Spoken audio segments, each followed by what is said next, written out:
Iya,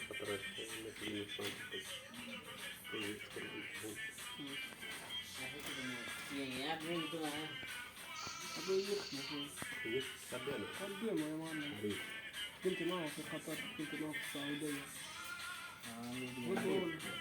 والله قسم بالله ولا ما أنت تتفق. هذه الدوخة كنت مع باكستانيين، الباكستانيين ما أدري. चल ठीक है